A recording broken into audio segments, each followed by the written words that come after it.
Listening to voices, stories can be strange. It's good to open up to new stories and finding backstories of how people came to be, only to free the mind of what blinds us with only a glance gives us a chance to see people be who they truly are, from silent voices to shining light. Stories that inspire awareness and change. I welcome you to Jessis Stories, Unheard Voices.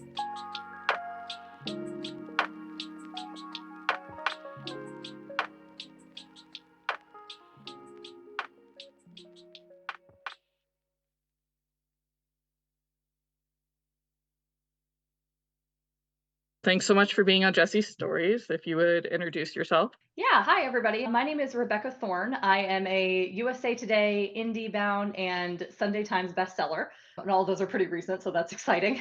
I am the author of the Cozy Fantasy Quartet, the Tomes and Tea Quartet, the first of which is called Can't Spell Treason Without Tea, and then moves into A Pirate's Life for Tea, which will be out in October of 2024.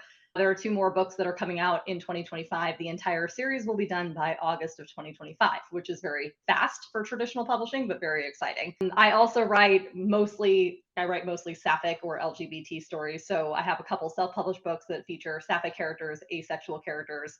And then I wrote a craft book called The 5-Sentence Method if you are an author who's interested in learning about story structure. So I'm all over the place. I do a lot of things, but I've been in the publishing space for a decade, and I love talking about publishing and writing to pretty much anyone who will listen. Thank you for that intro.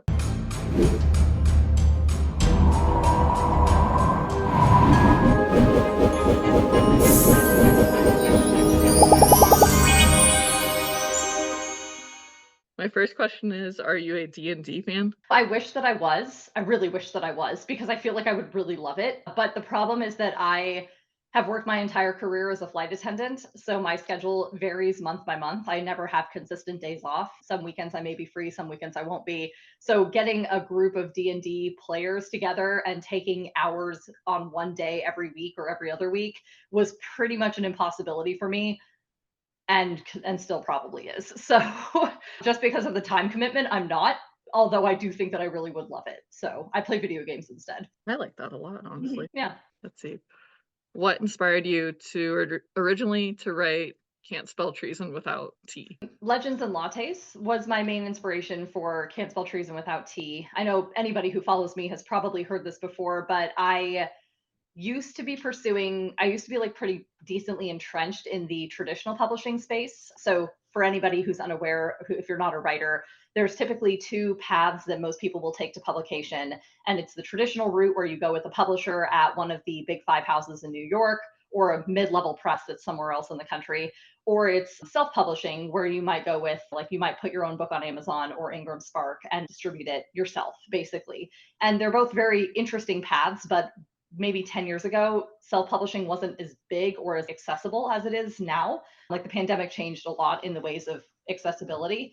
So when I first started publishing, I moved into traditional publishing and got a literary agent and was on submission with these publishers in New York. And that just didn't really work for me. Like, there was a lot of books that just kind of died on submission. I've written, like, Treason was my 15th book that I've written. And I think I got my literary agent with like book number 11. There were like 4 books in the middle that just didn't go anywhere. They didn't really do anything. A lot of people just rejected. And I just got tired of it, I think. So I picked up Legends and Lattes. I joined TikTok. I knew this book because I'd seen it all over TikTok. When I found it in a Barnes and Noble, that was like this moment that unlocked my brain, where it was like, oh, you can self-publish and still get into bookstores. And I didn't think that was a possibility before that point. So it unlocked this entire world for me where I was like, holy crap. So I started writing my own cozy fantasy. I left my literary agent. I worked over the summer to promote the book. And then I self-published Treason in September of 2022. So it was a very long process that was just a lot of self-discovery, I think, and exploring what publication path was actually best for me, even though I had thought previously that traditional was the best path for me. And now, obviously, a lot of people don't even know that I self-published this book because it was picked up by a traditional press in New York retroactively, which was weird. It was like the minute I stopped chasing that dream, it all fell into place for me, which was strange. But I still do have a big fondness. I still do self-publish. I think that the indie space is wonderful. And I am a big fan of both of them now. I like to talk about both publishing paths. I think they're both interesting. Yes, that's very true too. And Vanity too, which is a combination of self-publishing and publishing house. At least I Yeah, have Justice. Yeah, Vanity, go ahead. and I have opinions on vanity presses. Me too. Yeah, like most of them will, there are vanity presses that will prey on authors all day long. They'll tell you that the only way to get your book published is by you paying them $10,000 or $14,000. I've heard astronomical numbers like that, where you pay $14,000 and you get your book quote unquote published, but they don't have any better distribution than an indie author would on their own. So it's very difficult to justify, like, why would you pay somebody $14,000 when you could do it literally on your own dime and maybe pay a cover artist, an editor, and buy your ISBNs and pay $1,800 on your own, and then you get to own the book on the back end, and you can put it in the exact same channels that this publisher would be charging you $14,000. So the basic rule in publishing for anybody watching is, if you are being charged money, it is a disingenuous press. They are trying to scam you. So run away. Red flags. I'm like the red flag guy, running around with that big red flag on TikTok. I need to get my own little red flag, to be honest. I feel like I could just wave it around. That'd be cool to have. Honestly, they also have movie deals that people do that are also scamming you on your books that people should be aware of, because I feel the same way about Vanity. I have actually equal amount of background. I've been traditionally published as when I started, and then I went to self-publishing and have stuck with it since. But yeah. Who there's a lot of movie people that try to reach out that aren't actual movie people, been in it. So I know what actually happens, and they reach out to you. You don't pay any upfront fee. That's a red flag automatically if they talk fees. And if the fact that they won't leave you alone and call you constantly or email you constantly, that's a scam. There is a little adjustment in some aspects of the movie industry that, they might email you, but there shouldn't be a fee within the email in the first place. And that's exactly it. Like, when you look at, like, a couple months ago, there was this drama going around on TikTok where this person had received a phone call from a publisher, basically off saying that they loved it and then rejecting it on the phone call. And the second I watched that video, I was like, this is not how it works, because these publishers do not have the time. First off, they're not going to be working with someone who doesn't have a literary agent unless you're like this insanely best-selling indie author. If you have thousands of sales with your ebook in the span of a couple of months, they might work directly with you. But other than that, they will be going through your literary agent or a literary agent to try and get in touch with you. And they will never call you. I don't think I've talked to my publisher on the phone, and I have a really good publisher in New York. I don't think I've talked to them on the phone ever. Like, I really don't think. I think I might have gotten on one phone call for an edit letter a couple of years, like a year ago. But for the most part, it's communication over email, and it goes through your agent. Like most initial communication starts through your agent, and then once they've packed the contract together, then they'll loop you in. But yeah, like, a publisher will not call you. They're not going to call you and reject you personally. An agent will not call you and reject you personally. If they're doing that, it's a scam. They're trying to get something from you, and it could be money, or it could be something just as valuable, which is your intellectual property. Your novel has value. Your novel is something that you've worked very hard on. You've created something. And the fact of the matter is that it's always easier to try and grab something that someone else has created rather than create something themselves. It's an easier path. So always be aware. To anybody watching this video, always be aware of, if it smells fishy, it's fishy. Talk to your author friends and be like, is this something that happens? And when they all inevitably say no, walk away. Like, you'll save yourself a lot of heartbreak and a lot of money if you could just walk away. Yes, absolutely. And just so you know, it's 11:17. If you want me to really. No, it's 10:07. Oh no, I'm sorry. Oh, I'm so sorry. Oh, I'm so lost in time. No, I have another hour. I'm good. I'm sorry. No, I'm sorry. No, I meant when I said 11:07, I would never just get on a 10-minute phone call with you. Okay. No, I'm sorry. I'm an hour behind you, so I have an extra hour before I needed to dip. No, you're good. Okay, I have no concept of time. We talk organically and have a nice conversation. We have plenty of time. Oh, okay. Thank goodness. So we're allowed to go off topic. Yeah. We can go off. Like, absolutely dive in. Because that was a good one. Because there are not only for publishers, agents, but like I was talking about, if they're trying to take your book to turn it into a movie or docuseries or series. I've had countless ones before actually getting on Escaping Twin Flames on Netflix. Yeah. But that was only because I was in a cult, but there's still a book coming out of it. But Yeah. Yeah, it's the movie side, I don't think hits the fantasy realm too much. Like the fantasy authors that I know of, most of us have not been contacted for movie anything, TV, anything. But the publishers, God, you're an indie author, you get email after email. oh yeah, We know how to publish your book. We know how to market your book. We can, or like the Instagram or TikTok follower count scams where they're like, we can double your oh following in a day. And it's like, no, but what kind of following would that be? Like my followers have been very steadily rising with a couple bumps here when things go viral. But if it had jumped from this to this, all of these followers in the middle would be bots probably. Like, yeah, okay, it makes the number look impressive, but where's the engagement in your videos? Or is there actually a community there, or is it just bots pretending? yeah, it's hard. Even on Twitch or anywhere really, you can get bots. Yeah, even on YouTube too. But then you Yeah. also get people that seem like bots but are actual people, but it's hard to tell the difference sometimes. Yeah, I think the internet is going to be going that way in a lot of directions, especially now that AI is becoming so easy to access, like prevalent. I do think that there's going to be very interesting. I'll be interested to see how it goes because I feel like AI, if it's used in the way that I was expecting it would be, and I don't know if that's going to happen or not because it hasn't really happened yet. But for a while, I was like, oh, this is the end of social media because if everybody you're talking to could be an AI, why would you even bother wasting your time to get online? Like, why would you not just go to a physical location and meet people in person? This could be the end of social media at that point. If a half of these accounts end up being disingenuous people, pretend people, I wouldn't be on Instagram if half the accounts I followed were not real people. I wouldn't care. It's all about the community for me. Exactly. Community is important. But do keep in mind that's what cults use. Anything you talk about, I've heard you talk about, my cult I was in used, like Yeah. literally the emails you've gotten, because I do follow you on, I would say, all your socials. Yeah, I My only have boys two. don't. I like on all of them, but I do TikTok and I do Instagram, and I don't really do anything else in between. That's what I've noticed, at least. Mhm. You do post, if you post first, at least on TikTok, I've seen Instagram. But Yeah, I will usually just copy and paste because there are some people that aren't on TikTok at all, and there's a lot of people that aren't on Instagram at all. So I just, and then it's interesting because certain posts will do better on each platform depending on what the content is. Like for TikTok, those short, stupid videos get very viral very quickly.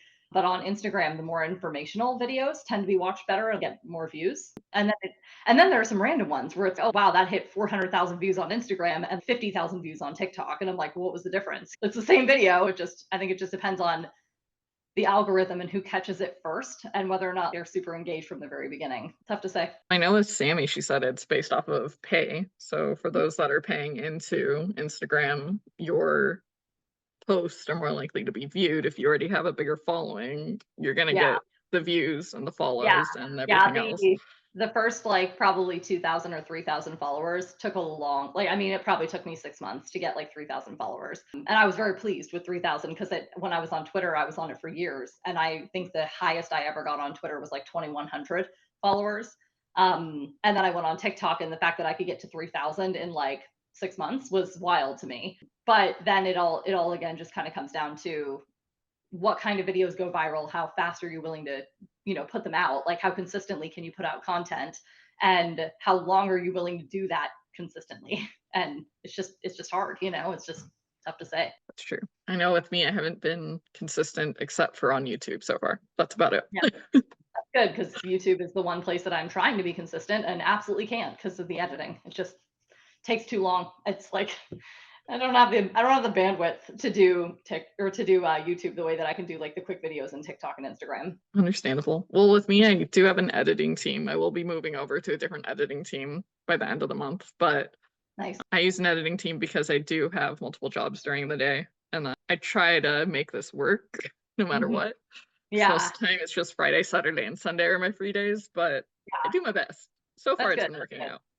Yeah, During the yeah, summer, I had more days. I've got a lot of like deadline, like since I've moved into writing full time, my deadlines have been very fluid. So like, and I've always worked weekends. Like I work weekends, I work holidays. Like as a flight attendant, those are prime time, right? Like we don't get the summer off. We work harder in the summer. We don't get Christmas off. We work harder over Christmas. And so like that has been my mindset for a decade. So now that I am writing almost full time and I only fly a little bit, it really is kind of like when I'm on deadline, I'll work 7 days a week for 4 weeks straight if I need to, and then I'll take a month off. Like it really just kind of depends on how my schedule works. So like I was trying to take the summer off because I did my book tour for Treason in May. I had a couple events in June and then my birthday, and I was like, okay, I'm going to take all of July off. And then a bunch of stuff happened in July that was like, this didn't feel like a vacation for me. And then I was like, okay, well, August is going to be my calm month. And then I got like 3 books under deadline now that I'm like, I'm not going to have time to work on them, you know? So it's just, again, it's just kind of like, I'll get a month off at some point, but like, who knows when that's going to be. Yeah, I definitely know how that feels. With me, it's just getting in the writing because I don't have at least that opportunity right now. That's why I have editors, because I don't have the time to edit. Really upload, tell them what to do, leave, try to get writing in. I'm still working on that. Understandable. I'm trying to learn TikTok editing because I love TikTok, but I hate that there's a ban. So I'm hoping it's not gonna affect in January too much. I don't think it's going to do too much.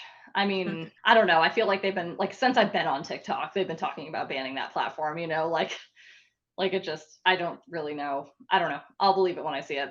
You know, until then, I'm kind of like, doomsday's happening everywhere. Who knows? Doomsday has been happening since like the 2000s, if I'm Yeah, honest. I'm just tired, you know. I'm like, I'll keep using the platform as long as it's a platform, but I did couple with my Instagram following for that reason, but at the same time, Instagram, like I only have 11,000 followers on Instagram. I have 45,000 on TikTok.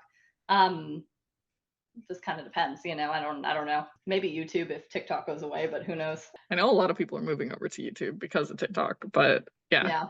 with Well, me, it has better monetization options. Like you can make more money off your videos on YouTube, but again, like the barrier, you know, it's a different platform. It's a completely different situation. Like I'd have to learn the culture of YouTube in the way that I know the culture of TikTok.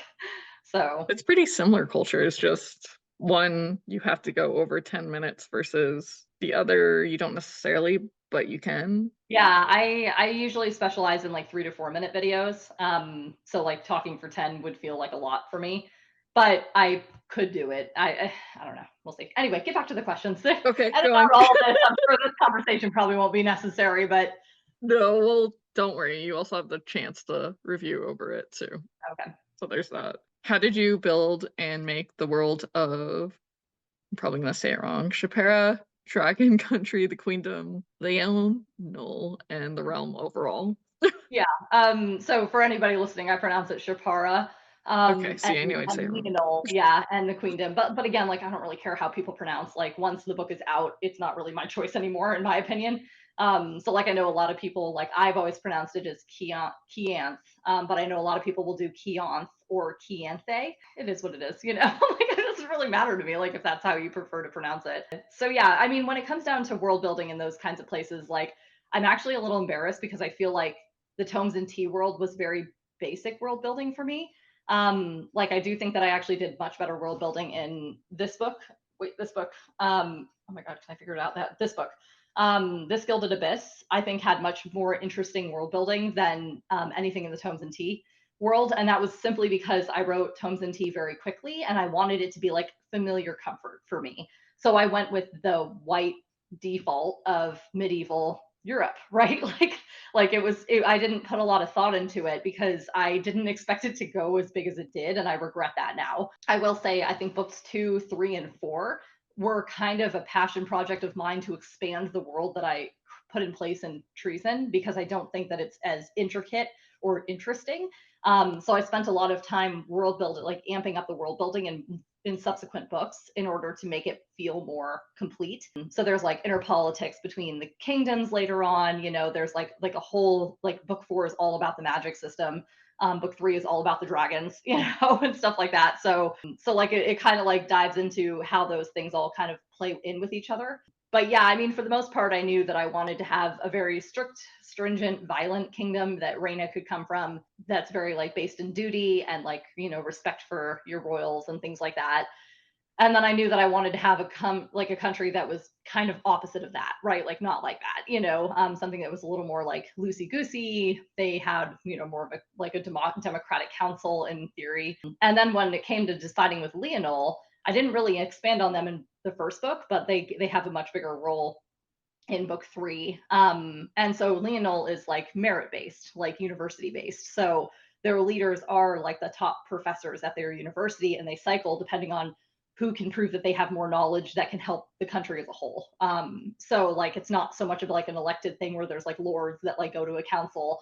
It's like a constant rolling basis of like professors at this university that is their capital. And then everybody is like, everything about Leonol is centered around learning and expanding your knowledge into a lot of different ways, and then picking like a specialization and like contributing to society with that specialization. So yeah, it's a cool place. I do wish that I'd done a little more with it in the beginning. But I, again, like, I really didn't expect anybody to read it. Like, I was like, oh, maybe I'll get like, like I was like, if I could make like $500 extra a month off this self-published book, that'd be great. And then before I knew it, I was making enough to quit my job, and I was like, what? Like, it took like 3 months for me to make that kind of money, and I was like, what? Like, so I do, I don't think that Treason is my best example of world building, but I do think that it gets a lot better in future books, and it's still a cozy story that gets people engaged. So, well, that's all that matters. And that's really awesome too. I hope to get to where you're at some point. Yeah, it was a long, it was a long time coming. Treason was my 15th book. So Oh, geez. it took a lot of, it just takes a lot. It just, and it's luck, like I got lucky with Treason. I hit the market at exactly the right time. And I got a lot of interest because I wrote exactly the right kind of book to hit the market at exactly the right time. And then it was lucky because like enough of the right people picked up the book that they started spreading it around, and the right people heard about it, and like that, if they hadn't, like, if this random person, hadn't picked up my book in the UK, I wouldn't have gotten, my first offer that we turned into a 4-house auction that we then were able to get Tour US on board with. So it just, yeah, it's all luck. I don't know. There's a little bit of skill in being out in the field, but I really can't understate the luck. Well, yeah, and the comparison too, because I watched every one of your comparison videos just because I honestly will be testing that out for at least my memoir, because I already found a book that's similar to it that you were already showing on your IG, and Sammy first showed it, and then I saw you showed it too, so I went, hey, I need to get the book. Yeah, it's so the what you're talking about are comp titles for anybody who's watching. They call them comparable comp titles, and they're really essential for the industry because otherwise publishers won't know how to label your book, and booksellers won't know how to sell your book. So when someone comes in and they're like, I want a book like ACOTAR, it's like, okay, well, there's 1,000 books that say that they're just like ACOTAR. So now the bookseller has a very easy, shorter list that they can pick from and be like, oh, well, these books have marketed themselves as like ACOTAR, and so like with this book, like I literally designed it to be like Legends and Lattes, and I added enough of the vibes of Legends and Lattes in the beginning before it kind of went off the rails and did its own thing.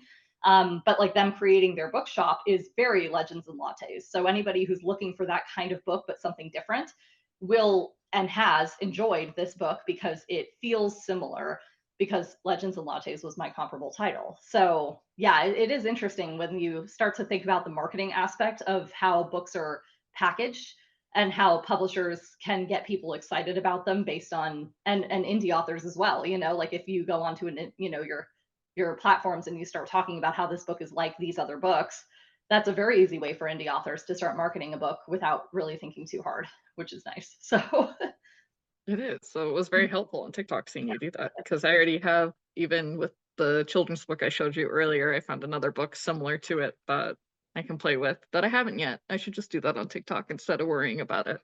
yeah. Yeah. It's been out for a couple of years now, but it's done actually really well considering it's self-published children's, and it's mine right now had the biggest amount of pre-orders. Wow. Nice. Good for you. Yeah, children's is a tough indie space. I have a couple middle grade books that I am holding on to because I'm like, middle grade right now in traditional spaces is completely dead. Maybe not completely, but like it's not doing well. It's like gasping for breath on the ground, so I'm kind of holding on to those middle grade books until there's an inevitable resurgence. Like you can't take an entire genre away from children without there being some kind of backlash to that in 3 or 4 years. So I think, by the time probably 2030 comes around, we'll be seeing a resurgence in middle grade, and I'll be able to pull those books back out and sell them for more money than they currently are worth. So Well, yeah. Well, I know with actually another one of my favorite authors, Kaylin Byron, she does really well. Like I'm reading alongside your book, The Vanquishers, which is her middle grade, and it's been doing really well. That's good. Yeah. There are definitely some, but I think it was probably a couple of years ago I heard the statistic and I'm probably completely butchering the statistic, but the basic gist of it was that something like 10 authors wrote like 80% of all of the middle grade books in bookstores. Like there was like 10 authors in middle grade, or something like that. Like there was a statistic that was like that shocking that I was like, what? So like if you're not one of those authors that is like really well known, like the Rick Riordan, the Lisa McMahon, you're gonna kind of just fizzle and die in that genre unless you can somehow claw your way in and become one of those people, So I don't know. I think that it just like I had a middle grade book, I loved it. I think it's a great book. I really enjoyed it. And I will republish it as a duology with its companion novel, but later, like it's not a space I'm really looking to get into right this very moment. So Understandable. And yeah, the children's market is very saturated, but you still have chances, at least I've yeah. learned. You can still get out there as long as you learn key terms Mhm. and look at covers that are doing well. Because I've learned to still, you can do the image you see in your head, because I still Mhm. did the image that I saw, but I still met the standards that were doing well at the same Mhm. time. So it's just Yeah. finding that medium. Well, and that's another use of comparable titles is that, you're able to go in and look at, Amazon and see the best-selling books in fantasy, and then those covers are a template, like if people like psychologically, if people enjoy one kind of book and they see another book that has a very similar cover, their brain is like, oh, the book must be similar, even if the interior contents are completely different. So branding that cover along genre conventions is a very, very wise move. But it needs to be recent because like certain trends will come and go. So like if you look at like the romance genre, they're very into like the graphic covers right now. But if you went back, even a decade, they were more of like the physical photography of like the washboard app guys, right? Yeah, Like you just kind of look now, and it just kind of depends on what the current convention is, and those can change very quickly. So that's very true too. But yeah, I'm still learning all the marketing and everything. I'm not like great at marketing in any way, sense, or it's very form. But complicated. Well, and I yes, get very suspicious when people say they're great at marketing. Like I'm not. I'm like, people think that I am, and I'm like, bitch, I'm on YouTube making or on TikTok making a fool of myself. Like that's my marketing, So But I it don't know. works. I mean, like, I think there's strategies that as a market, someone who's like dabbled in marketing, you can figure out. Like one of the things that I always like to reiterate is whenever you're making a video or an Instagram post or something, don't market for you, market for what you think your readers can get out of your video. So like what can they get from you, not what can you get from them? And like changing that kind of mindset and framing every video around here's how I'm going to help you today rather than you going in and being like here's how you can help me today, because then they'll scroll right by because they don't want to help. People are tired. Like they can't help everybody, so they're like whatever. But Totally. like if they feel like they're getting something out of it and it doubles as a promotion for your own book, suddenly now, so like when I'm promoting like these books, like I won't make videos saying, I very rarely I'll make videos saying buy my book. Like it's really rare. Like maybe like one out of every, once a month, maybe I'll make a video like, hey, go buy these books. Most of the time I incorporate how I publish these books into educational videos.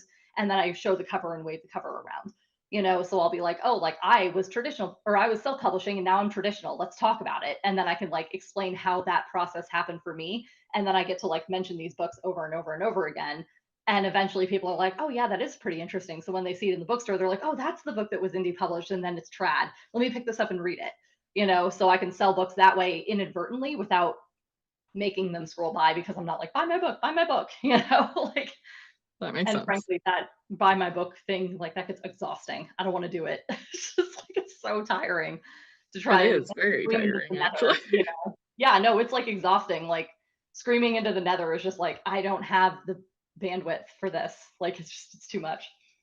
Way too much. And it's the same extent of if like I've gotten on my YouTube videos, people trying to sell me, I can fix and make your YouTube videos better. And Hmm. most of the time I block them or reply because I've gotten to my Facebook like pages of Hmm. my personal book stuff and everything like that. I go in and report, block, and well, I first at least say no thanks, I'm not interested. And then I Right. go through all Right. that.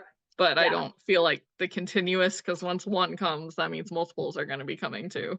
Yeah. Yeah. But yeah. So when you do the sell, look at my book, Hmm. same thing. Yep. But Yes. it's a struggle. It's a major shift. But the next question is just a fun one that I turned into a question Okay. because you had fun being petty with it. So I wanted to have fun turning it into a question. Wait, darn it. I guess the first sentence part is kind of that. Wow, my brain just did a fart. Okay. Mhm. Is so only the first sentence. Just keep that in mind. Not first sentence, I guess. 1, 2, 3, 4, 5, 6. First 6 words. I'll get very specific. Is the lesbian love story based off of you and your fiance's relationship? No, it wasn't originally. Now I would say it is. It's actually like ironic because I wasn't actually dating my fiance when I wrote Treason. Like we were friends back then. Like we met in 2019, and I wrote Treason in 2022. And but we weren't dating at that point. We were just still like, she would beta my books, she'd read my books and offer comments, and we were just friends. Like we'd go on vacations and stuff with all of our other friends, and we'd talk online all the time, but like we weren't dating. And so when I wrote that, like when I wrote Treason, I think I was really trying to get my brain into a like, here's what my perfect relationship would look like kind of thing. Like, because I knew I wanted a very healthy, established relationship that stayed healthy and established throughout the entire series. Like, the one thing you will never get in the Tomes and Tea quartet is toxic relationships or like the will they, won't they, right? Like, except maybe with Feo and Wylan, but that's like something else. Inside the book, there's two characters that like everybody ships, and I'm just like, really, like them? Like they're very will they, won't they, just because of their personalities. But like Keanth and Reyna, they're the leading couple, are very solid simply because I wanted to show that it's like there's more to a relationship after happily ever after. Because I feel like I saw a lot of books that were like, here's how they get together, and as someone who was like very avoidant in nature, and like was trying to figure out how to get a happy, healthy relationship that didn't last 3 weeks, I was like, well, what happens after they get together? Like, yeah, this person has told me that they really like me. How do I not fuck that up? Like, and I just Yeah. feel like none of the books that I was reading were helping me with that mindset. So I kind of, I mean, therapy helped. I'm like, a lot of my books will have therapy techniques woven into them because I learned that from my therapist. And I think they're really interesting. And I feel like a lot of people don't know about those things or can't afford that kind of therapy. So like it's very nice. It was almost therapeutic for me when I was writing this in because it was like reiterating the lessons that my therapist had taught me about relationships. So I wouldn't really say that they weren't originally based on her and me. I will say after we got together, we both liked that kind of relationship. So we have naturally emulated it in our own relationship, which is nice. So like a lot of the healthy communication styles, if we can tell that our tempers are rising or like one of us feels like they need to storm off, we always are kind of like, whoa, take a pause. And like, let's talk about why we're feeling this way. And then we like work through it. And then we feel like stronger as a couple afterwards because we were able to kind of talk through emotions instead of just feeling them and storming off, which is really nice. So yeah, so like now I would go back and I reread Treason and I'm like, oh my God, we had almost that exact conversation. Like, oh my God, this conversation too, like in this different chapter, like we had that play out 3 months ago, like I didn't realize, but like I didn't know that those would be problems when I wrote that book. I just wrote like things that I could expect when two people move in together after having long distance. And it turns out I was spot on because as two people who had long distance and then moved in together last year, we did have those problems as well. So Wow. So you predicted the future technically without even meaning to. apparently, I don't know, man. Well, and I mean with one of the things that I always have to laugh about is with this Gilded Abyss. Yeah. It's about two women who go down in a submarine and the zombie apocalypse breaks out and they're trapped at the bottom of the ocean in a Titanic like submarine. And I released it 7 days or 8 days before Ocean Gate happened. And that was really The weird. rich people. So I got a really nice boost of sales when I was like, hey, you guys like Ocean Gate? Come and read this book. It's basically Ocean Gate. And everyone was like, oh my God, So like they all went and bought the book, which was crazy. So I just really like the cover of it. I still am gonna get it. I have like a long list of books. yeah, the interior art in Tomes and Tea, Treason, is actually the same artist as Gilded Abyss. I was able to get. I commissioned a birthday print from her, and I bought the commercial rights to it just in case. And then I showed it to my publisher, and they were like, "Oh my God, we love it!" So like, yeah. So now we'll have art from all. We have two artists we're rotating between. So like, books 1 and 3 are going to be that artist that was Gilded Abyss, and then book 2 and 4 are going to be a different artist that's actually friends with the cover artist of Tomes and Tea. So very cool. Well, at least it's consistent. I know I stick with my same artist too. Yeah. So I think it's important to stick, especially for covers. I think it's important to stick with the same artist. Oh yeah. Hmm. With me, at least, I go towards the unknown artist because I can, so I do. So Yeah. right now, at least like Super Gay, my Hmm. first American artist, and then my Who You Are series. These are both children's series. Hmm. That artist is in somewhere in Europe, but I Yeah. only have two. Yeah. Yeah.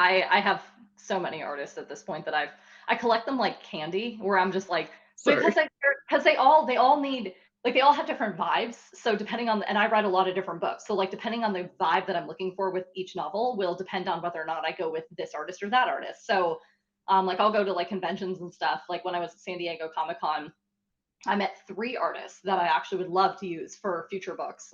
So I gave them my information, they gave me theirs. I bought some prints from them that I hung up. And then I was basically like, I can reach out to them now because I've already set the stage and been like, I'm an author, like let me use you as a cover artist. And they're like, okay. So there are several artists now that I feel like I can reach out to and be like, hey, I need you. And like some of them may be cover artists, some of them would be more interior art, like character art kind of designs. And it just kind of depends on their specialty, depending on what kind of vibes they put forth. They all have different styles, and it's very cool to see. So artists amaze me. I don't know how they do it. I love artists so much. Well, they Yeah. also, it's like, trying to think of, well, yep, word's not coming. Well, working together, artist and author. It's the only Yeah. way it works. Yeah. Otherwise, nothing. Yep. Teamwork makes the dream work. There you go. That's as far as I can Teamwork. figure that, Yeah. since my words aren't working. Yep. Let's see. I Well, always like to say human authors support human artists because like fuck yes, guy. Like it's just, always for the win. yep. Yep. But what was your favorite part of San Diego Comic-Con? That actually goes in really well to the next Yeah, question. that does. Meeting the artists, I actually think was my favorite part. They just like they have so many beautiful ones. Like I met an artist. She advertises that she writes like she does like cozy art. And she had a little plaque that was like cozy art, and she had a line, because she was really popular. So I got in the line because I was like, I want to know what the cozy art is. And when I went up to her, her name is Josie Sao, Tsao, Sao, Jossey. Sao on Instagram, and her art is like gorgeous. And I was obsessed because there was this one picture of a bookshelf with like plants hanging down and like a little chair with a cat sitting on it, and I was like, I need that. Mhm. I need that. And then there was another art piece that I really loved, like the colors of. It was like this really dark blue, like kind of like atmospheric, like nighttime scene. And I was like, what is that one called? And she was like, oh, it's a tea house. And I was like, you have bookshops and tea. Like I got so excited. But like when I mentioned to her that I was when I mentioned that I was a cozy author, she was like, "Oh my gosh, what did you write?" And I was like, "Oh, I wrote, Can't Spell Treason Without Tea." And she like literally screamed, like she was so excited because like she had heard of my books, and I was like, "Well, I never heard of your art, but like, oh my god, your art is amazing." So she was really nice. It was like just such a positive, pleasant experience, I think. And I had several of those over the course of the convention. Like there were just so many artists that were so engaging, and it was nice to approach them as like another professional who's like actually putting things out into the world rather than just like a fan who's like buying their art. Of course I did also buy their art, but and I got frames for them and everything. So but yeah, it's very cool. Like it's just a very cool situation. So I think that was probably my favorite part of Comic-Con. I really enjoyed the human connections, in a convention hall with 100,000 people. It was just really nice to have like a couple human moments that kind of calmed things down. With all the millions, because San Diego Comic-Con is I think the biggest Comic-Con there is. Yeah, it's large. I think it's like 100,000 people showed up for this one. So it was chaos. And I don't really do well with like I'm a flight attendant, right? Like my crowd management is work. And then I go home and I'm like, I don't want to be around crowds. Like I don't like amusement parks. I don't go to Disney. I just like I don't want to be around people. I'd rather go to nature and like forget the world exists. So like when I was at this convention, it was a little overwhelming to me. I definitely had to like put some tactics into place to make sure that like my brain was not going to like be mush at the end of the day. So Understandable. Well, with me, at least, my day job is working with kids with special needs, so I tend to not want to be social afterwards.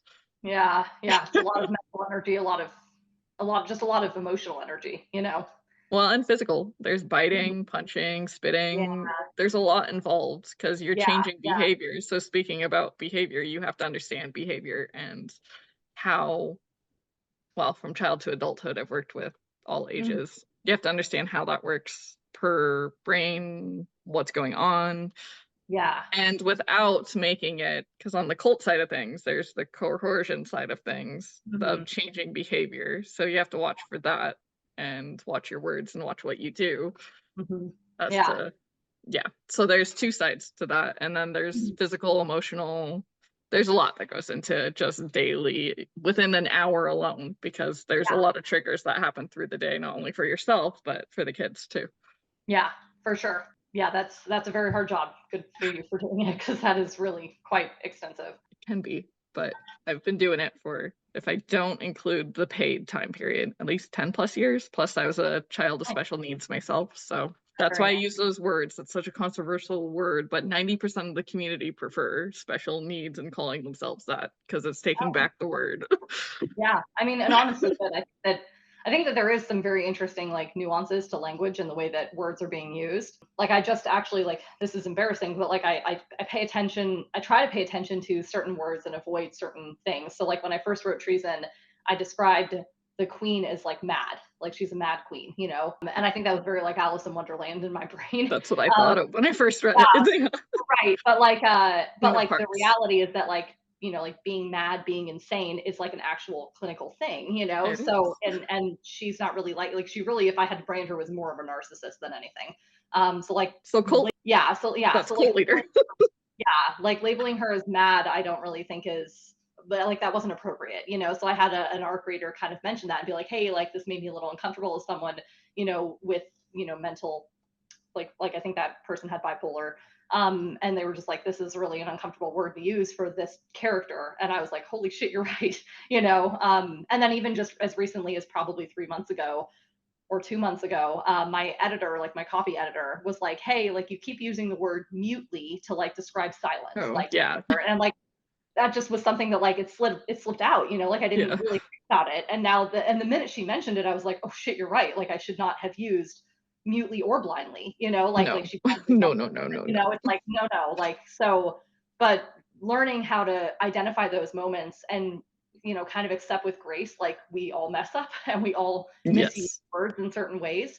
Like I think that was a very important lesson for me over the course of several years, and it's something that I'm still learning today because certain words even now like yeah, like they might be appropriate in some ways, but then they're not in others. And then they could be taken back later on, and then they could become appropriate again, you know, and just in a different context. So it really is interesting to me to watch. Like I get sensitivity training at my job every year, and it is interesting to see how language has changed even over a decade with certain things. So very cool. I mean, it's good to think about, you know, because like as an author, those words do just slip right in and you wouldn't really think about them until someone mentions them.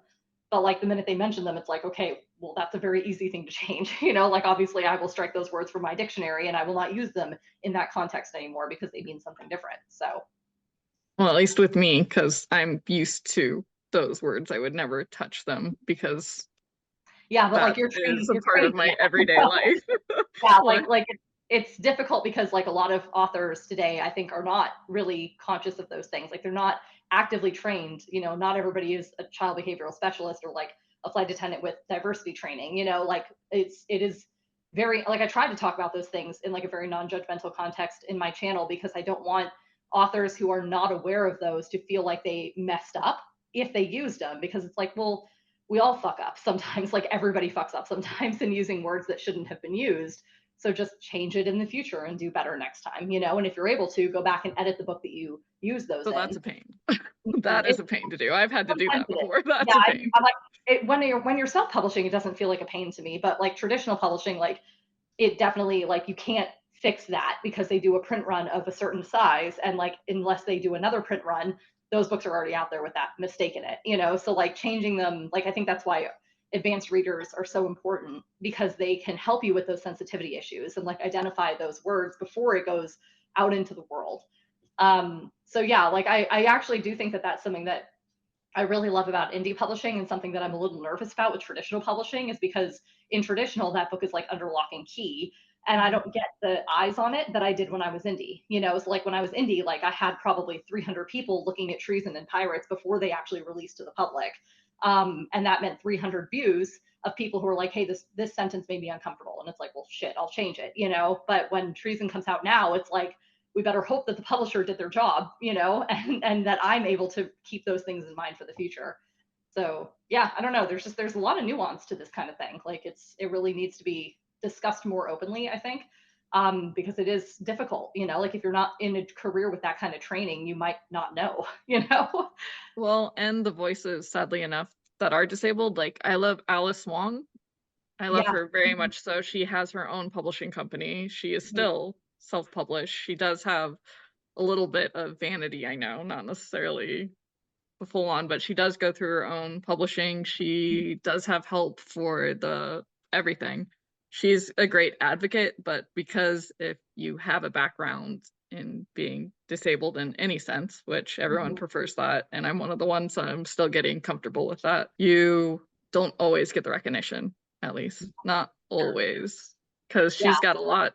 She's awesome. I love Alice Wong so much, Mhm. but yeah, there isn't enough conversation for one about disabilities. There's not even enough I barely ever see representation of disabled characters unless someone's writing it themselves. I Right. see, at least for me personally, now starting to see not enough. I still don't think it's enough. There's at Mhm. least a little more of queer eyes of writing, but there's still not enough representation there either. But that's my own personal opinion. Yeah, And no, and I agree. I mean, I think that it's difficult, like for something with, when you're writing a disability, like there is a lot of different forms of it. And I think that there is always going to be the question with readers about why the author chose that particular form to represent, unless they had some kind of personal tie to that disability. Probably more so than a lot of, like, we live in a very diverse world, but I think disabilities need to be done very carefully. Um, so it is hard, I mean, like I know that in my books, like I'll include anxiety, I'll include ADHD, I'll include like touches of autism, but that's more neurodivergence than disability. And like I'll have characters with well, disability, but then I neurodivergent is counted as disability. yeah, So yeah. So like but those are the areas that I'm familiar with. Like if yes. I had a disability, it would be migraines. Like I get constantly awful migraines consistently. Like I literally have to give myself a shot every month to like keep them under control. And like that is, technically a disability, but it's also like it's a very common one that a lot of people suffer from. So it doesn't really feel like I don't know, like it's one of those things where I'm like, well, how bad off do I need to be? Because I can function in daily life with the medicine that I'm on. So like how bad off do I need to be before I can write that kind of representation in and have it count as a book that has disability representation? Like there's that kind of question about like where do I want to go and how do I want this to be represented? So I don't know. It's interesting. There's just a lot of nuance to when you're choosing how to write, what to write, how to represent. It's just confusing. Well, with me, at least because of who I work with during the day and myself Mhm. included being in there, just like Mhm. with, in my case, I don't believe drugs would do anything, but I'm also getting tested for autism since I was expressive language disorder, is what I Mhm. got.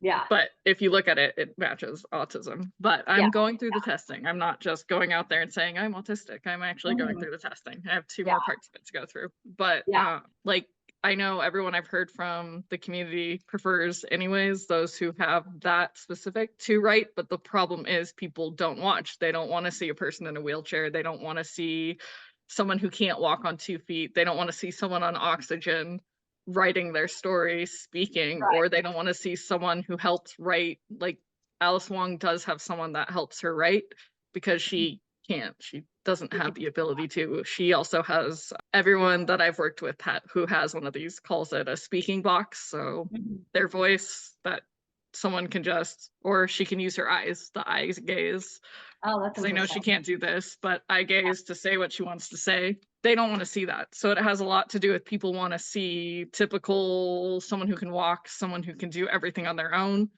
And if they look like they're not disabled, then there's also a nuance of, because I could easily come off of not being that, but Yeah. I technically am and have taken a long time to accept that for myself. Yeah. That also is taken as a, well, you're not in a wheelchair. So there's two sides of that still. So Right. because of that, it also makes less. Alice Wong is the only voice actually getting recognition within the Mhm. disabled community. Yeah. But other than that, there's thousands of them out there. I've Mhm. seen mothers even writing for their children and children that have written children's books and children that Mhm. have written, yeah. it's just all about people not being into the image of what someone should look like in order to write a book or write anything. Yeah, yeah, it's very tricky because I think that there's a lot of facets to that in pretty much every marginalized community. You know, like there are you talk about a spite book. You know, like Pirates was my spite book because people were giving me homophobic reviews on treason because I wrote lesbians. You know, like, and that's kind of Which I crazy. think is But like, then you look at the people of color. I mean, and they try to get online and promote their books, and the algorithm actively suppresses them because they're not white. You know, and it's just every facet of that. Like that's why we need representation like that so much more, because it is really just something that like we need to start seeing more of that type of, you know, I don't know, like we need more of it. We need more of everything, you know, like we need more disabled characters, neurodivergent characters, people of color, LGBT, everything. Like we need more. So fully agree. Yeah, we need more. And like Caitlin Byron, I know, is the first of her voices to be heard because she's Black mhm. and queer and self-published, but now through traditional publishing because one of her books hit it. Nice, And good she for was her. also through, I think, TikTok. I don't know though. I don't know her full story. So anything I say, don't fully believe me. Yeah, yeah. Yeah, there's a lot of I will say indie spaces are much better for representation. And traditional publishing is trying, but they still have to go through, you know, the levels that they've had in the past set up. Like there's a lot of higher ups in some of these publishers that get a final say about what kind of books go through. And you know, I mean, like we could talk about it for hours, but you know, it's easier to do, I think, in indie spaces than trad spaces. And I hope that that changes in the future. So I hope it becomes more inclusive, even in author space and every space, because even like in docuseries space too, I've realized a little trends of like the one I was in was pretty inclusive, just too many stories to get out there. So it made it harder to yeah. work all of them in. And you have to have like 3 backups and 3 proofs and go Yeah. through a bunch of lawyers and this. Yeah. But It's chaotic for sure. yes. Mhm. But the one I was in, thankfully, was a little more inclusive and does things a little differently compared to most docuseries. But yeah, I'm hoping all storytelling spaces becomes inclusive. But we already handled one of the questions without even meaning to. Do you believe the sapphic? Wait. Oh yeah. Do you believe the sapphic book genre has grown over time? In the last like 5 years. Yeah. No, it's like exploded since probably 2017, I would say. Like there were sapphic books before that, but like insane. Like there's so many now. Like it used to be, I mean, even as recently as probably 2 3 years ago, I remember making lists of like books with lesbians, and it was very short. Like I could hit all of the new releases in a year, you know, and now there's just so many, which I think is really good because I feel like not that all representation is not important, but I feel like there's an abnormally high number of women writing gay men, and I could get into the psychology of why that is, in my opinion. But it's you know I'm glad to see that we're starting to see more women loving women, you know, because I feel like or like you know like more representation for pan people, you know, more representation for bi people. Asexuals are starting to show up in fiction too, which I think is amazing. You know, like I thought I was ace for several years. And then I realized I was actually demi. But I didn't make that connection for probably 5 or 6 years. So I was like, oh, I'm just asexual. Like I just won't really ever care about this. And so like writing asexual characters now is very important to me because it was a very interesting phase, like not phase, but like for me, it was really more of a growth pattern, I guess. Like I thought I was this one thing and then I learned more about another facet of it. And then was like, oh no, that's actually, I think, what I am.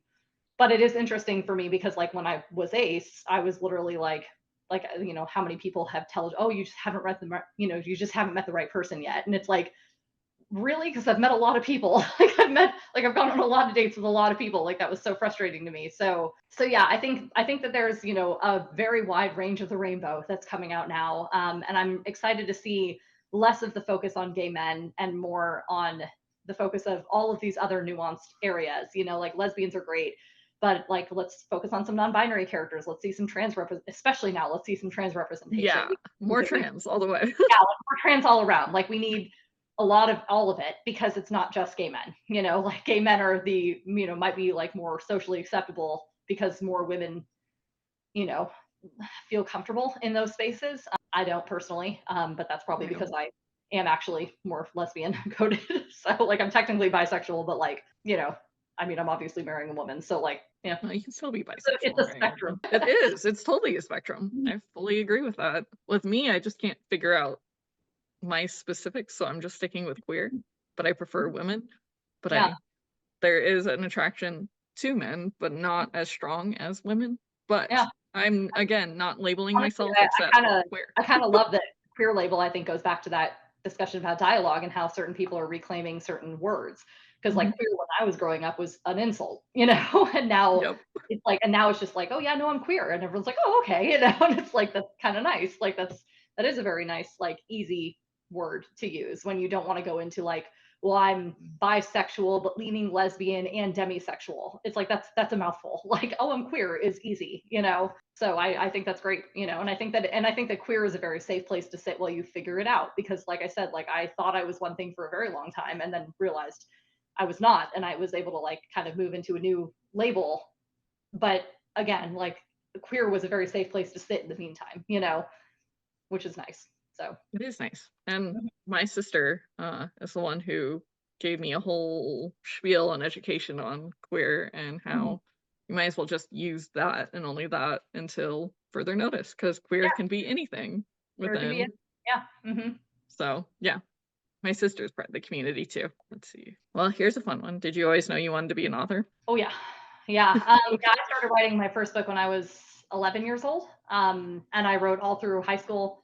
And I'm actually really glad that I did because I feel like I got the chance to explore any genre I wanted. I wrote any character I wanted. I jumped stories constantly.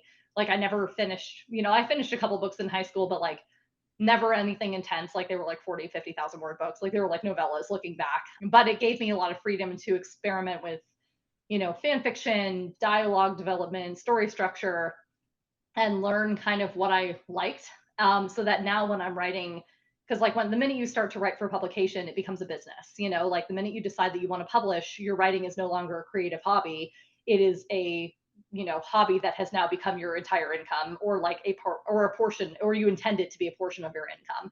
And so when you're writing for the public instead of writing for yourself, you almost do need to think about certain things that the reader will expect, right? Like they expect a certain story structure psychologically, even if they don't know how to voice that. They're expecting, certain progressions in the plot, even if you don't know what those are yet, So like you need to basically write for your audience instead of for yourself. So I do think that it's very important when new authors show up to be able to experiment and explore what they like before they start thinking about how to sell it, because I think that there is something very magical about being able to write exactly what you want when you want to and dropping ideas and picking up new ideas and trying a bunch of different genres and trying a bunch of different things. Yeah, I always did, like, for sure. I mean, like there's high school books that I wrote that I'm like, oh, I'm going to do this full time, and it took a while, like I had to get a job in the meantime because publishing is not fast in any sense. It's So very slow. yeah, like I'm very lucky that now in my 30s I can pay for my life with my writing, but like there was 10 years before that point, 15 years before that point where that was just an impossibility. So don't quit your day job. Is Yeah. what I always tell people. I'm like, don't quit your day job. Yeah, I Oh, even like I'm definitely making it where I could quit my day job and I still won't because I'm just like it could dry up at any moment. Like for all I know, something could happen and these books will stop selling and then I'm SOL, Like it's just until I know that there's a solid career there, which probably will take me another 10 years to prove, I won't quit. It's just not worth it. that's smart. And well, yeah, because you've already pretty much said where everyone can find you. I kept going back and forth on that. Yeah, TikTok, Instagram. I have a website. It's very beautiful. I got it professionally made, which was lovely. So my website is rebeccathorne.net. Not .com, it's .net. TikTok is my main platform. Instagram, I'm on pretty consistently. I have a Threads. I haven't been on it since they changed some terms of services. I'm just like, and then text-based platforms don't really work for me anyway. So like once they changed the terms of service, I was like, great, this is a great excuse. I'm leaving, and I like pieced out. But I'm on there. If you really want to follow me, you can follow me there. I don't really post there hardly ever. Yeah, that's pretty much it. I might get on YouTube at some point. I've been trying to ease into that, but like the YouTube barrier for me is still very high. So TikTok, Instagram are going to be the best places. All right, perfect. Okay, so Okay. thanks so much for being here. And if you guys made it through the entire video and liked it, please like, subscribe, leave a comment below, questions even for Rebecca or I or whatever you want to write at the bottom. And I'll have all her information at the bottom below. And then embrace your truth, tell your story. You have a story to tell, I have a story to tell. Thanks so much for being here, guys. Peace out. Now we switch over to Natalie Naudus. She's an amazing human and voice actress. You can catch her narrating a lot of queer books. So I hope you enjoy our pretty short conversation, but I really enjoyed my time with her. Thanks so much. Peace. Here she is.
Hey everyone, welcome to Jessis Stories. Today we have a very special guest, Natalie, which I always have trouble saying your last name. Naudus, yeah. Naudus, okay, said it correctly. Yay. If you're new here, thanks for being here. This is an inclusive space, so everyone is welcome. If you like the content, please like, subscribe, and help the algorithm out by leaving a comment below. And I'm gonna let Natalie introduce herself. Hey, I'm Natalie. I am an audiobook narrator of over 500 titles, and I have my debut novel, which came out last year, being re-released on May 20th, and it's called Gay the Pray Away. Pray Away. What inspired you to write Gay the Pray Away? You're not the first person to mix that name up. Yeah, I grew up extremely conservative Christian, and as someone who records a lot of queer fiction, I hadn't come across a book that kind of examined the religious trauma experience of growing up religious as a queer person, and I wanted to write about kind of my own childhood, but fictionalized so it's not too personal. Yeah, so it's kind of about a girl coming out to herself and falling in love for the first time, and how that changes her world and the choices she has to make. I love that you highlight in the book the library. That's a key storyline. What inspired you to kind of put that in as a huge source of getting out or recognition of, hey, something's wrong in what Yeah. I'm doing? Libraries have been really important and special for me. Growing up, it was one of the few places that had access to media that wasn't heavily curated. The conservative homeschooling cult that I grew up in, my parents were not supposed to give me any kind of media, let me read books or watch anything that hadn't been curated by like the authorities in this Christian homeschooling cult. So the library was one of the few places where I could read stuff that wasn't specifically extremely conservative Christian. And I really enjoyed that freedom. And I also thought about, when I was writing this, how when I grew up, I was so ready to change my worldview, but a lot of my family and friends were not. And I think that growing up reading a lot kept my brain like more flexible and ready for new ideas in a way that other people's brains weren't, who were growing up in this very sheltered, curated box. So I think libraries are really important, and having access to different perspectives is so good for our brains and helps us be ready to be flexible and grow. Fully agree with that. I actually have experience of being in a cult too that is very anti-LGBTQIA, but actually forces people to change. Sorry. It's okay. I read your book actually as a reference for the memoir I'm writing, just to see how you did yours. I tried to write a memoir for a bit, but it was too hard to know like what to share personally, so I ended up writing fiction. But good for you. Do it. But it's good because you can't tell. Well, it seems like, at least to me, from a reader point of view, it seems like some parts are true, some parts are Yeah. not. Yeah. Just by the description of your characters, which, by the way, I love the art and the new art too. Thank you. Yeah, I think I've been really lucky with cover artists. I love both of them. And I fully agree with what you said with libraries and different perspectives. That's really important, especially now, and understanding where people are coming from versus keeping ideologies that are old and outdated. That's the nicest way I can put it. Yeah, for sure. Tell me about your cult experience. Can I ask you? Yeah, absolutely. Twin Flames universe. So I was in the docuseries Escaping Twin Flames, only for a Oh, portion. So I was told I was a male in a woman's body. That was what led to me leaving them in 2020. I joined them when they were first starting up in like 2016. Wow. They are still running right now. And 16, I guess 16 plus people, Canada covered a month ago them and actually interviewed the leaders, Jeff and Shalia. But there has been transitions. A lot of them were in the same group I was in that was told they were males at the time. So the 16 plus people were in my group. I know for a fact, in my own experience, that was pressure, because I was pressured to cut my hair, change my pronouns, and they also forced changing my pronouns. So even when I said no, she, her, not he, him, they refused to follow that. And they have Catholic Christian backgrounds. And I actually, on this channel, interviewed someone who's who's queer, MAGA cult, the Christian National whatever. I didn't understand it. I learned from her everything, but she was in a cult, and it was very similar to Twin Flames universe, at least the way they use God to say you're this, and if you don't listen to this, then you're choosing hell. Yeah. So ultimately, me leaving was technically choosing hell. Hey, welcome. Thanks. I actually really like it. Yeah, at least we're nice over here, so. It's actually better, but I don't know the best way of explaining Twin Flames universe. That's why I'm writing a big portion of it in my memoir. Yeah, yeah, I hadn't found a book that was queer, exactly like you said. So when yours, yeah. well, actually it was because of Rebecca Thorne. When I saw her do a picture of your book, I went, I have to buy it. Oh, yeah. And so I bought it and read it within, because I'm a slow reader, but I read it in a week, which is Mm. fast for me. But yeah, yours is the first book that's queer and memoir-ish, since I know there's certain parts that are true. Yeah, yeah. It's been really fulfilling to connect with people who have had similar experiences because it does feel like to me, it's like I'm a freak. Nobody else experienced this. So to be able to find so many people who are like, me too, has been really validating for sure. That's good. Yeah, I felt that way too, because for when I write, I have to find references, and I wanted to have a queer reference and not just white straight people, because that's Mm. mainly all cult wise that's out there. It's a So lot of it. Yeah.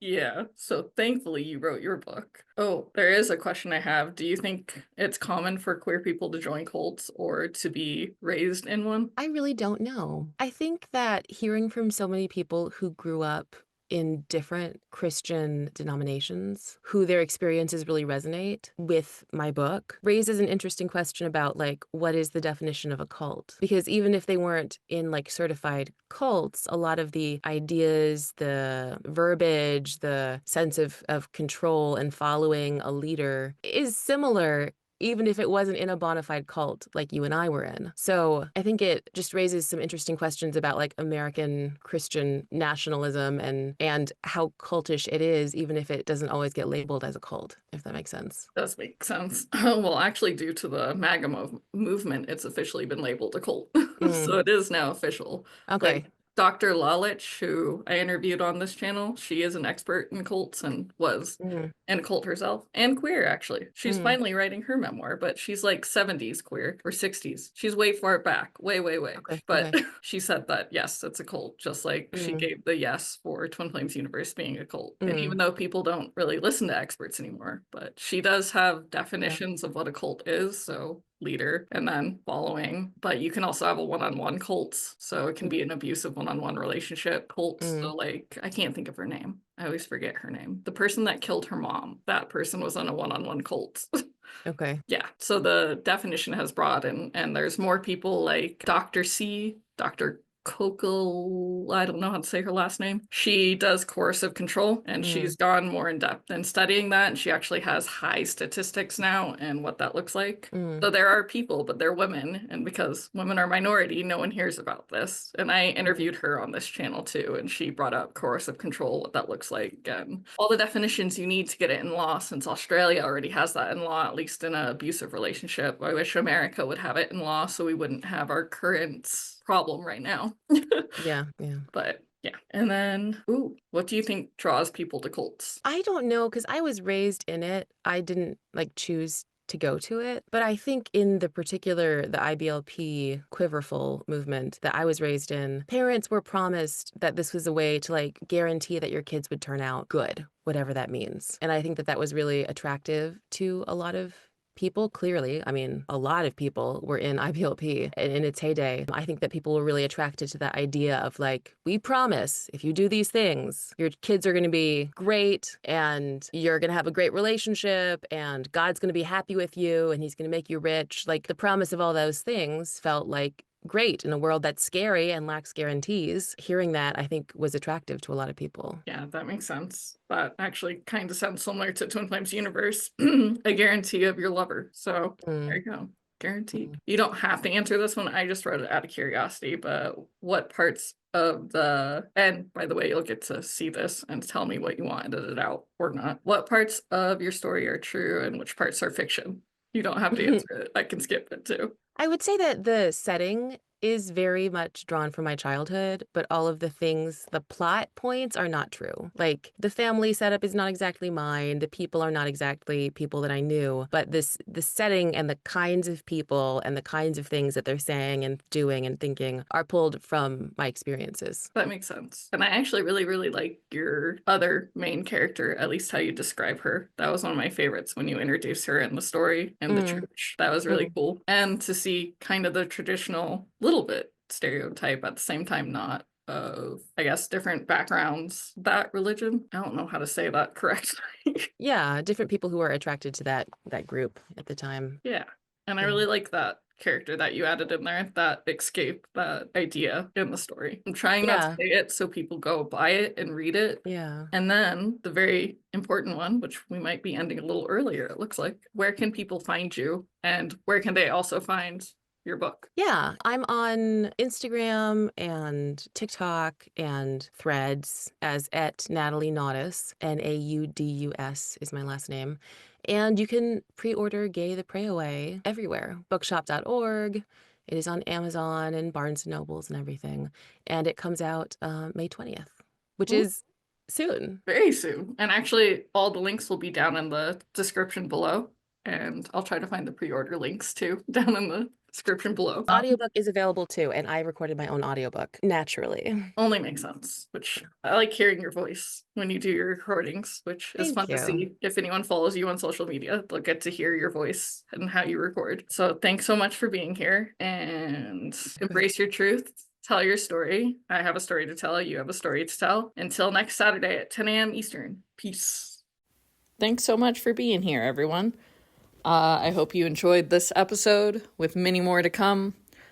If you'd like to help support and grow the podcast and even the YouTube channel, please not only follow, like, subscribe, but please leave a review on Spotify, YouTube, Apple Podcasts, or anywhere you listen to this podcast. Thanks so much for being here. Until next week, on Wednesday at 7 a.m. Mountain Standard Time. Peace. Catch you later.